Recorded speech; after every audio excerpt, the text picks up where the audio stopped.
Hello and welcome to this New York Sports Show, Diecast Tall. I'm Dominic Konoweski. In front of us we have not one, not two, not three, but six Nascar Diecast. Different brands. You got Racing Champions and Winner Circle with us. Cars all from different years. You got, if I'm correct, 1993 up to 2007 over here, and some cars that are very rare, limited edition, hard to find on today's market. Really, you can only find on eBay and auctions or at racetracks for a high price. Let's take a look at them. So the first car is Dale Wardrop's 1996 Racing Champions Western Auto stock car. Let's get it out of its box and take a closer look at it. So Racing Champions is seen as slightly more of the cheaper brand of NASCARs, kind of cars that you would find at Walgreens, Dollar Generals, Targets, compared to the Winner Circle cars. Now this is Dale Wardrop's 1996 Monte Carlo Western Auto. So you can see it's all blacked out on the windows, no interior design. This car never been out of the box before. I think it looks pretty good for the time. NASCAR just getting into really the height of its popularity, going into the early 2000s, late 1990s. A lot of people showing up to the races, a lot of people buying diecasts.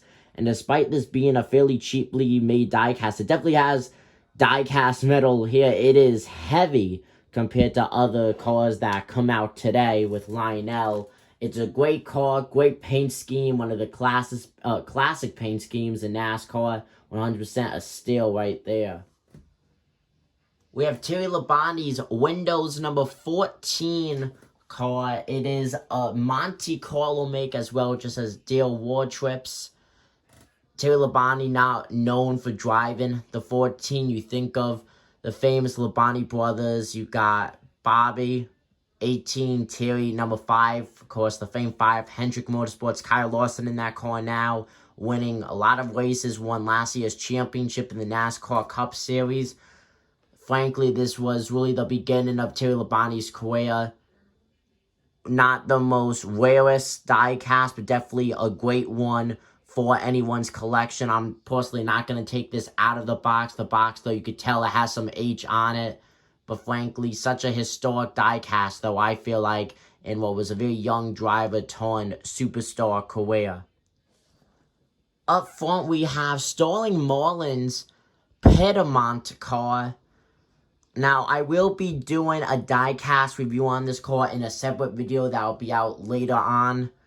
Frankly, though, just looking at it through the box, it's never been taken out of the box, but there's a lot of paint chipping going on over here. And this has to be one of the oldest NASCAR diecasts out. This is such a simply made diecast.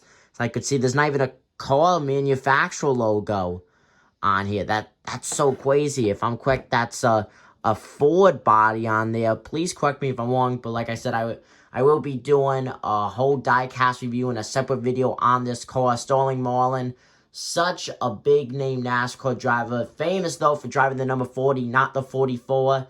Let me know what you guys think about this car in the comment section down below. 1993 was such an awesome year for NASCAR.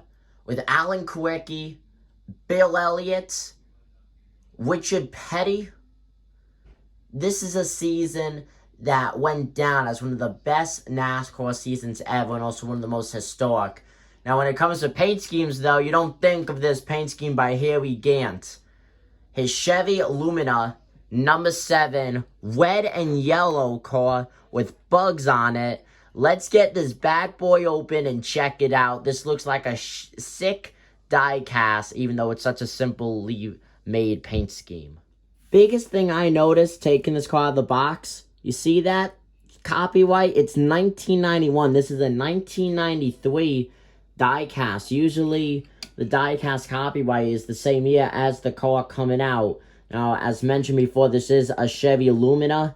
You have what looks to be cockroaches on the front fender.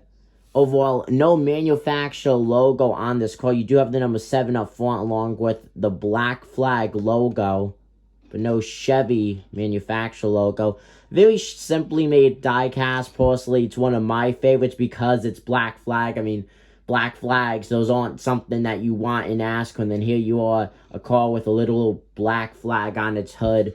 You gotta love it. It's a beautiful, beautiful car. Course number 7, used by Corey LaJoie. Made famous, though, I feel like, by Tommy Baldwin Racing. You got Dave Blaney racing with them for a while. Of course, Alex Bowman, he started his career with TBR. Comment down below what you guys think about this car. A Monte Carlo, a Chevy. 2007, when the Cup Series was the Nextel Cup Series, turned Sprint Cup, turned Monster Energy, and now it's just the Cup Series. So much has happened in what is almost now 20 years since that 2007 season. Jimmie Johnson dominating the very mid to late 2000s, the Lowe's paint scheme. Such an iconic paint scheme to such a well-known brand being Lowe's, with a lot of equipment, home equipment. Jimmie Johnson, Hendrick Motorsports. You think of the number 48, you think of Jimmie Johnson and Lowe's. This is such a beautiful car, and this is before the new COTs too. Not that many diecasts were made in 2007 before the next generation car from this model came. This is such a beautiful car. Jeremy Mayfield's number 37 Kmart 1997 Thunderbird. Limited edition. It's just one of barely over 10,000 made. This is undoubtedly, out of all these cars here, the most detailed car, and I will be doing its own diecast review in a separate video. But just look at the box. Such a tiny box, such a simple box compared to the others, but such a beautiful, beautiful car. Kmart, of course, not really around anymore, anywhere, but what beautiful paint schemes are featured. I love that Deal War Trip Kmart car. I feel like he had the best Kmart paint scheme. Comment down below what you guys think. Also, comment down below what you guys think about this video. You'll get those other diecast reviews coming up in the next few days. Thank you guys for tuning in. I'm Dominic Konowski of the New York Sports Show, and this was the New York Sports Show diecast haul with a mini diecast review.